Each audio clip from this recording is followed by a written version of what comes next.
आप सोचिए कि काक भुसुंडी और शिव जी का क्या संबंध है। सामान्य तौर पर तो शिष्य है, लेकिन कुछ और जानने की कोशिश करते हैं, वो भी बालकांड। देखिए, ऋषि भारद्वाज तीर्थराज प्रयाग की पिछली बार चर्चा हम लोग किए थे, जहाँ भी कुंभ लगा। ऋषि भारद्वाज ने याज्ञवल्क्य ऋषि से पूछा कि अरे भाई, राम का रहस्य बताओ। भारद्वाज जी जिज्ञासा करते हैं याज्ञवल्क्य ऋषि से कि राम कौन है, दशरथ के पुत्र है, परब्रह्म परमात्मा है, या वन में मारे मारे फिरते रहते हैं पत्नी के लिए, वही राम या कोई और है, या वो राम जिसका जब भगवान शिव करते हैं। गोस्वामी जी कहते हैं, ये रामचरितमानस खुद बोलते हैं कि मेरा लिखा हुआ नहीं है, मैंने तो सिर्फ हिंदी में यानी अवधि में अनुवाद किया है, मैंने तो नकल मारी है, ये तो भगवान शिव ने लिखा और उसे अपने मन में रखा। फिर शुभ अवसर पाकर पार्वती जी से कहा, रचि महेश निज मानस राखा, वायु सुसमूह शिवा सन भाषा। जब उस समय आया तो शिव जी ने शिवा को सुनाया, यानी पार्वती को राम कथा। तो उनका मान सरोवर है और पहले यह कथा और इसका रहस्य काक भुसुंडी को बताया, यानी कौवा को कथा सुनाई। सोई शिव काक भुसुंडी दीन्हा। उन काक भुसुंडी जी से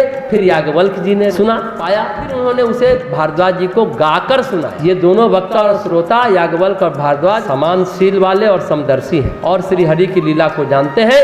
फिर काक भुसुंडी के पास खुद ही भगवान शिव कथा सुनने को चले गए। तो पहले हमने चर्चा क्या थी, हंस आत्मा है, हंस परमात्मा है, हंस पक्षी भी है और हंस अंत भी है। चर्चा की थी ना। काक भुसुंडी कौवा है और उनके मन में हंस रहता है। जब मनु और शत्रुपा ने घोर तपस्या की, फिर आकाशवाणी हुई, जब परब्रह्म परमात्मा उनके सामने प्रकट होने को हुए, तो मनु शत्रुपा प्रार्थना करते हैं, क्या बोलते हैं, काक भुसुंडी के मन के सरोवर में हंस की तरह विराजमान है परमात्मा साकार ब्रह्म, जिसकी चर्चा बालस्वामी जी कर है बालकांड के 145वें दोहे के बाद की चौपाई में। जो भुसुंडी मन मानस हंसा, अगुण जेहि निगम प्रशंसा, देखहि हम सो रूप भरी लोचन, कृपा करहूं प्रणता रति मोचन। जो काक भुसुंडी के मन रूपी मान सरोवर में विहार करने वाले हंस हैं, सगुण और निर्गुण कहकर वेद जिसकी प्रशंसा करते हैं, यानी परब्रह्म की प्रशंसा करते हैं, हे शरणागत के दुख मिटाने वाले प्रभु, ऐसी कृपा कीजिए कि हम उसी रूप को नेत्र भर भर कर नेत्र से देखूं। जो हंस शब्द गोस्वामी जी ने अनेक तरीके से अनेक जगह लिखा।